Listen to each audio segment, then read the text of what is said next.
رات کے 3 بجے کا وقت اسلام آباد کی مین شاہراہ اور شدید دھند میں ایک لوہے کے پل کے ساتھ ایک نوجوان کی لٹکتی لاش اسلام آباد کی انتظامیہ، اس ملک کے حکمرانوں اور ان تمام لوگوں کے منہ پر ایک زوردار تماچا ہے جو کہتے ہیں کہ اس ملک میں انصاف ہے، جو کہتے ہیں کہ یہ ملک اب رہنے کے قابل ہے۔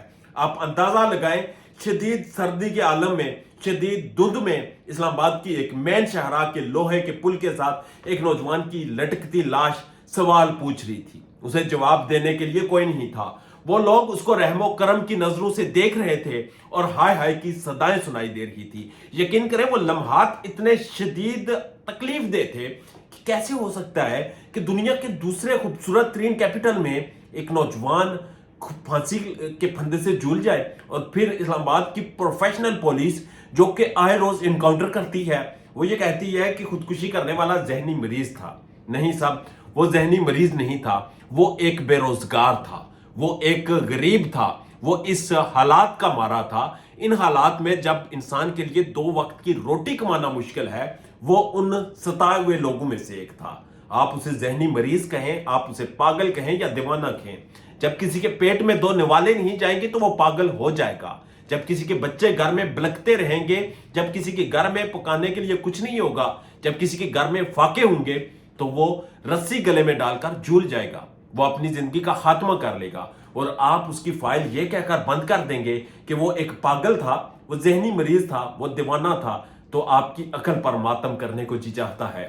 یقین کریں اس وقت اس ملک کے حالات یہ ہیں کہ سیاسی عدم استحکام، مار کٹائی، ناانصافی، ظلم، جبر، بربریت کا یہ عالم ہے کہ یہاں پر کسی کو 2 وقت کی روٹی نصیب نہیں ہوتی۔ روزگار کے مواقع ملنا ہی ایک بہت بڑی نعمت ہے۔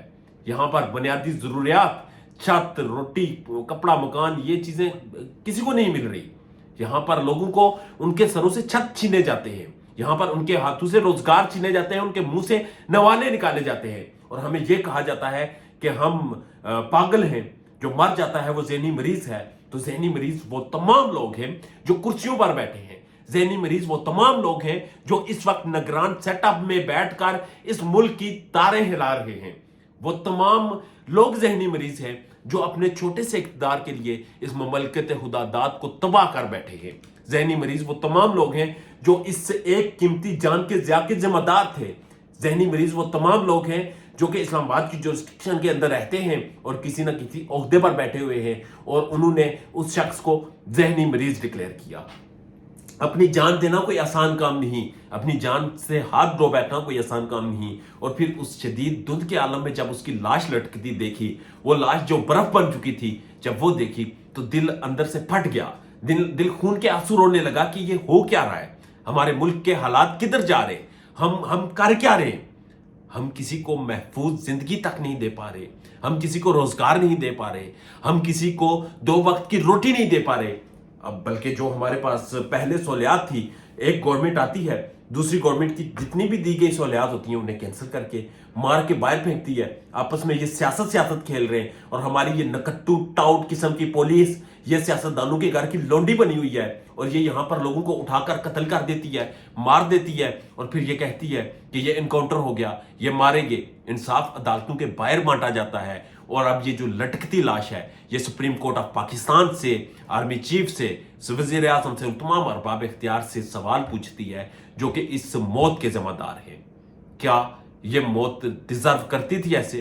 کیا وہ شخص ڈیزرو کرتا تھا یہ موت؟ کیا اسلام آباد کے اندر رہنے والا وہ شخص جس نے پوری میڈیا کی اٹینشن حاصل کی، کیا وہ شخص جس نے مرنے کے بعد لوگوں کی ہمدردیاں سمیٹی، وہ ڈیزرو کرتا تھا کہ وہ مر جائے؟ وہ صرف اس لیے مرا کیونکہ آپ لوگوں کی بے حسی کی وجہ سے، آپ لوگ اس کے ذمہ دار ہیں۔ اپنا اور اپنے چاہنے والوں کا، اپنے پیار کرنے والوں کا ڈھیر زیادہ خیال رکھیے گا۔ اجازت دیجیے، اللہ نے کے بعد۔